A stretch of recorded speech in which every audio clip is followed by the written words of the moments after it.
আসসালামু আলাইকুম।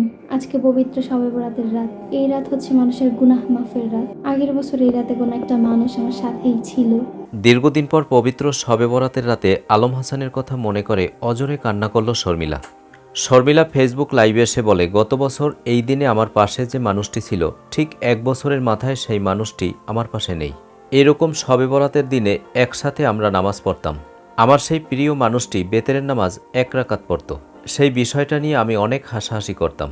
আজকে মন থেকে দোয়া করি সেই মানুষটা ভালো থাকুক।